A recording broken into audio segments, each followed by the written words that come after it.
আসসালামু আলাইকুম। আজ আমি আপনাদের সাথে শেয়ার করব ফুচকাওয়ালা মামাদের মতো পারফেক্ট দই ফুচকা তৈরির রেসিপি।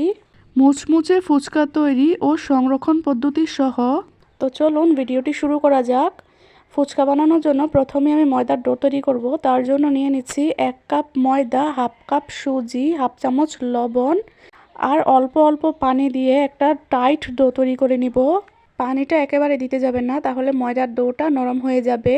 ফুচকা তৈরির ক্ষেত্রে ময়দার ডোটা একটু টাইট করেই তৈরি করতে হয়, তাহলে ফুচকাগুলো একদম মচমচে হয়।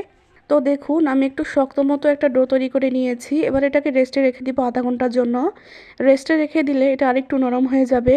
এই ফাঁকে আমি বাকি উপকরণগুলো তৈরি করে নিব। তার জন্য 1/4 কাপ তেঁতুল আমি অল্প পানিতে ভিজিয়ে রেখেছিলাম। এবার তেঁতুলটাকে আমি খুব ভালোভাবে চিপে বিচিগুলোকে ফেলে দিচ্ছি। এরপর আমি তেঁতুলের টকের মধ্যে দিয়ে দিচ্ছি 2 চামচ চিনি, হাফ চামচ চাট মশলা, হাফ চামচ ভাজা জিরে গুঁড়া, হাফ চামচ লবণ আর একটা শুকনো মরিচ দিয়ে দিলাম। এবারে সবগুলো উপকরণকে খুব ভালোভাবে মিশিয়ে নিচ্ছি। মিশিয়ে নেওয়া হয়ে গিয়েছে, তৈরি হয়ে গিয়েছে আমার তেঁতুলের টক। এবার আমি আলু মাখাটা করে নিব। তার জন্য আমি 3টা আলু সিদ্ধ করে নিয়েছি। এবার আলুগুলোকে আমি একটু মেখে নিচ্ছি। এরপর আমি এখানে দিয়ে দিচ্ছি পেঁয়াজ কুচি, চাট মশলা, ভাজা জিরের গুঁড়া, লবণ আর কয়েকটা শুকনো মরিচ ভাজা দিয়ে দিয়েছি। এবার খুব ভালোভাবে মেখে নিচ্ছি। মেখে নেওয়া হয়ে গিয়েছে। এবার আমি যে তেঁতুলের টকটা বানিয়ে রেখেছিলাম সেখান থেকে কিছুটা তেঁতুলের টক দিয়ে দিয়েছি। দিয়ে আবারও খুব ভালোভাবে মেখে নিচ্ছি। তৈরি হয়ে গেল আমার আলুর পুর।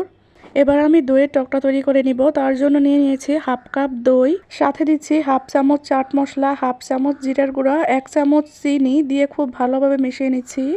তৈরি হয়ে গেল আমার দইয়ের টক। এবার আমি ফুচকাগুলো বানিয়ে নিব। দেখুন, ফুচকার ডোটা আগে থেকে অনেকটাই নরম হয়ে গিয়েছে। এবার এখান থেকে আমি গুনে গুনে 6টা লিচি কেটে নিচ্ছি।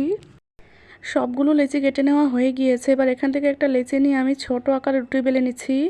একইভাবে আমি সবগুলো রুটি বেলে নিয়েছি। এবার এখান থেকে একটা রুটি নিয়ে উপরে সামান্য তেল ব্রাশ করে ময়দা ছিটিয়ে দিচ্ছি। দিয়ে খুব ভালোভাবে লাগিয়ে আরেকটা রুটি নিয়ে চেপে চেপে লাগিয়ে দিচ্ছি। আমি 6টা রুটি থেকে 3টা রুটি বানিয়ে নিয়েছি এভাবে। এবার এখান থেকে একটা রুটি নিয়ে উপরে ময়দা ছিটিয়ে দিয়ে আমি রুটিটাকে বেলে নিচ্ছি। খুবই পাতলা করে রুটিটাকে বেলতে হবে, তাহলে ফুচকাগুলো খুবই সুন্দর করে ফুলবে। তো দেখুন, আমি একদম পাতলা করে রুটিটাকে বেলে নিয়েছি। এবার ফুচকাগুলোকে কেটে নিব। তার জন্য একটা কৌটার মুখ নিয়ে নিয়েছি। এবার আমি ফুচকাগুলোকে কেটে নিচ্ছি। আপনারা যে কোনো ছোট কৌটার মুখ নিয়ে ফুচকাগুলোকে কেটে নিতে পারেন। কেটে নেওয়া হয়ে গিয়েছে। আমি এবার ফুচকাগুলোকে তুলে নিচ্ছি। ফুচকাগুলো বানানোর পর এক্সট্রা যে ময়দাটা রয়ে গিয়েছে সেই ময়দাটাকে আমি আবারও রেখে দিয়েছিলাম ঢেকে। 2 মিনিট পর যখন নরম হয়ে গিয়েছে তখন সেই ময়দাটা দিয়ে আমি আবার রুটি বানিয়ে ফুচকা বানিয়ে নিয়েছি। আমি একটু ময়দাও ফেলে দেইনি। সবগুলো ফুচকা আমি একই নিয়মে বানিয়ে নিয়েছি। দেখুন, এবার আমি ফুচকাগুলোকে ভেজে নিব। তার জন্য চুলায় তেল বসিয়ে দিয়েছি। তেলটা যখন গরম হয়ে আসবে তখন চুলার জালটাকে মিডিয়াম আঁচে রেখে আমি একটা একটা করে ফুচকা দিয়ে দিচ্ছি। দেখুন, দেওয়ার সাথে সাথে ফুচকাগুলো কত সুন্দরভাবে ফুলে উঠছে। এবার আমি ফুচকাগুলোকে একটু উল্টে পাল্টে দিচ্ছি, তাহলে আর ফুচকাগুলো পুড়ে যাবে না। 2 পাশ থেকে খুব সুন্দরভাবে মুচমুচে হবে। আর ফুচকাগুলো ভাজার সময় অবশ্যই চুলার জালটাকে লো টু মিডিয়াম আঁচে রেখে ভেজে নিতে হবে, তাহলে ফুচকাগুলো একদম মুচমুচে হবে। চুলার জালটা যদি হাই ফ্লেমে থাকে তাহলে ফুচকাগুলো ফুলবে ঠিকই, কিন্তু কিছুক্ষণ পর নেতিয়ে যাবে, মুচমুচ থাকবে না।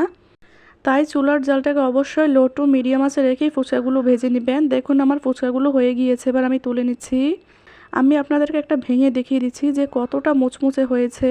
এই ফুচকাগুলোকে আপনারা একটা এয়ারটাইট বক্সে ভরে 1 মাস পর্যন্ত সংরক্ষণ করতে পারবেন। তবে খেয়াল রাখবেন বক্সের মধ্যে যাতে বাতাস প্রবেশ না করে, তাহলে কিন্তু ফুচকাগুলো নেতিয়ে যাবে। এবার আমি ফুচকাগুলোকে বানিয়ে নিব। তার জন্য প্রথমেই ফুচকাগুলোকে আমি একটা প্লেটের মধ্যে সাজিয়ে নিচ্ছি। এরপর আমি আলুর পুর দিয়ে দিচ্ছি ফুচকার ভিতরে। এরপর আমি তেঁতুলের যে টকটা বানিয়ে রেখেছিলাম সেই টকটা দিয়ে দিচ্ছি। এরপর দিয়ে দিচ্ছি দই। উপর দিয়ে কিছুটা ঝুরি ভাজা দিয়ে দিচ্ছি। এরপর কয়েকটা আনার ফল দিয়ে দিচ্ছি। তারপর উপর থেকে আরও কিছুটা তেঁতুলের টক দিয়ে দিচ্ছি আর একটু দইও দিয়ে দিচ্ছি। তৈরি হয়ে গেল আমার দারুণ স্বাদের দই ফুচকা।